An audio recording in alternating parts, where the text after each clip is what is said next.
Fala pessoal, sejam muito bem-vindos a mais um vídeo aqui no canal. Vamos lá fazer aquele estudo de domingo nosso aí da semana e nos prepararmos para a semana que vem. Mas antes de eu falar ali dos ativos que me chamaram a atenção, vamos falar um pouquinho do Ibovespa, né? O Ibovespa aí que na semana aí fechou negativo. A gente ainda tem, né, uma linha de tendência de alta aqui, né? Mas o que acontece, né? O que já começa a dar uma ressaltada? O Ibovespa perdeu esse patamar aqui, ó, que era um suporte, né? E também, agora o próximo patamar tem esse patamar aqui de suporte logo abaixo. Vamos ver, né, o que o Ibovespa vai fazer nos próximos movimentos.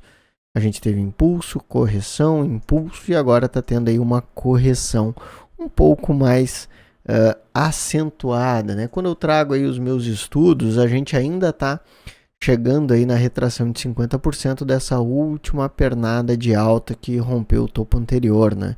Considerando todo este movimento aqui como um impulso do movimento aí do Ibovespa, calculando como impulso, correção,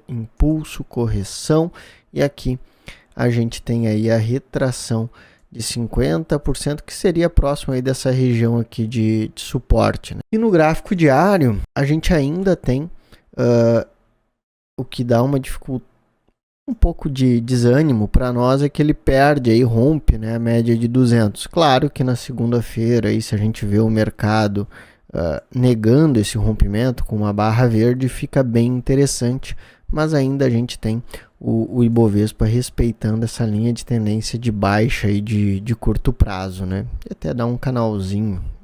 Ele tinha aqui uma cunha, mas agora tá mais com cara de um canalzinho de baixa, né? Bom, o que me chama a atenção é que a gente continua tendo divergência no MACD, né? A gente continua tendo fundos cada vez mais baixos e aqui fundos cada vez mais altos no MACD, tá? Então isso aqui me chama muito a atenção. O que me deixa um pouco desconfortável é que aqui, ó, a gente pode ver que tem uma banda de Bollinger aonde ela estava estreita, né? A banda de Bollinger estava estreitando e agora ela começa a abrir, então começa a deixar um pouco aí de confortável esse movimento. Aqui a gente consegue ver um pouco melhor, né? A gente tinha as bandas estreitando e agora a gente tem as bandas abrindo, então quer dizer que o mercado tende, né, quando a banda se contrai, depois quando ela começa a abrir, ela tende a andar o mercado. Então a gente pode ter uma pernada um pouco mais forte aí, vindo até a casa aí dos 126 mil pontos aí o nosso Ibovespa, tá? Então não seria nada mal a gente ver esta movimentação até os 126 mil pontos, ainda estaria dentro de uma retração aí de 618, aí seria próximo do próximo patamar de suporte do Ibovespa. No IFR 14, a gente tem o que? Fundos cada vez mais baixos e aqui fundos agora cada vez mais baixos, né? Ou até no mesmo nível, né? Se a gente pegar daqui a aqui, é fundo no mesmo nível.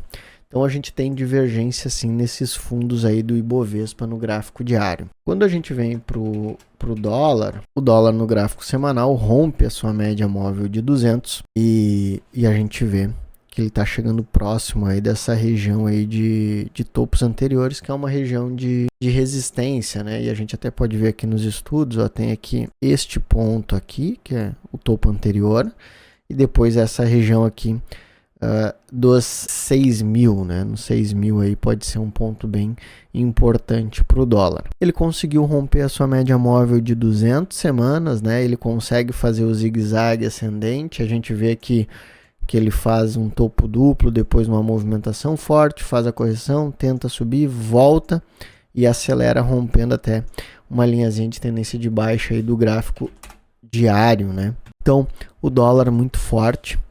Não seria nada mal uma correção, né, no gráfico semanal, tendo aí que ele se afastou das médias móveis. Então, não seria nada mal que ele bater no seu topinho aqui dos 5.940, fazer uma correção. E se ele romper aí sim, fica mais interessante a continuação da movimentação. E até no gráfico diário também a gente vê que ele está um pouquinho, né, esticado aí, das suas médias móveis. A gente vê que ele consegue se livrar aqui desta lateralização, né, onde ele tentou romper anteriormente, voltou, negou e agora ele está rompendo novamente. Então a gente precisa ver como ele vai se comportar daqui para frente. Beleza? Então vamos falar um pouquinho dos ativos que chamaram a minha atenção para a semana que vem no gráfico semanal. SEAB me chama a atenção. Ele consegue romper aí uma região de resistência, né, com uma barra forte, aí faz uma barra de contração, né, uma barra aí, um sidebar, né, então na superação da máxima, com o stop abaixo da mínima, poderia ser uma tomada de posição bem interessante aí, depois de 3 semanas consecutivas de alta, ele faz uma correção aí, um respiro nos preços, né. Pomo 4 também chama a minha atenção, o ativo faz impulso, faz a correção, bate novamente nesse topo e faz 2 semanas de queda, né? Então, bem interessante, quando a gente olha no gráfico diário, ele tenta voltar para baixo desta região aí dos 8,27, que é um patamar que era resistência, virou suporte, e nega, né? Os compradores entram atuando aí nesta região. Então, na superação da máxima desta semana, com stop abaixo da mínima, poderia sim ser uma tomada de posição. Não tem como melhorar essa entrada, porque quando a gente olha aí no gráfico diário, a gente não vê nenhum sinal ali de 1, 2, 3 de compra, né? Ou tomada por outro modelo. Então, ficaria mais interessante a tomada pelo gráfico semanal, sim, de Pomo, tá? E Pomo, sim, vem numa movimentação bem interessante de alta. E agora aí se rompeu os 8,89, fica bem interessante aí, podendo ir lá para cima dos R$10, tá? Bom, depois o que me chama a atenção na tomada de posição na ponta compradora são BDRs, né? A gente tem Coca 34, chamou a atenção, 2 semanas de queda, a gente vê o ativo chegando na média móvel de 21 e respeitando, então poderia sim ser uma tomada de posição, ativo em movimentação bem forte de alta. O que me deixa um pouquinho desconfortável é esse topo aqui mais baixo que o anterior, ele pode estar fazendo um zigue-zague de baixa, tá? Mas essa tentativa de rompimento e voltar, ele fez um rompimento falso do fundo anterior. Então, pode ser interessante sim essa tomada de posição, tá? No gráfico diário, quando a gente olha, por isso que me deixa tão desconfortável, a gente tem um ombro, cabeça a ombro aí sendo formado, né? E se romper essa linha, ele pode andar bem, né? Mas já foi tentado uma vez e negou. Então, no gráfico diário, no gráfico semanal, pode ser uma tomada de posição na superação da máxima dessa semana, com o stop abaixo da mínima aí, fazendo uma parcial de 2-1 e conduzindo o restante, tá? Ou até o alvo de 2-1. Depois, Tesla me chama a atenção. O ativo, né, faz o que? Bate 2 vezes aqui nesta região de resistência, né? Faz um respiro até sua média móvel de 200, bota a barra forte, montando aqui 1, 2, 3 de compra, mas agora faz o respiro, né? Bem interessante, com volume aí até baixo frente à semana anterior. Então poderia sim ser uma tomada de posição na superação da máxima, com stop abaixo da mínima, para pegar essa movimentação aí de alta de Tesla, depois de fazer impulso, correção e agora romper. Tende a dar continuação a essa movimentação de alta aí de Tesla. Então chama a atenção. No gráfico diário, a Tesla fica interessante pela correção, né? Quando o ativo fez o gap, corrige até essa região e faz aí um candle que dá indícios de término de correção.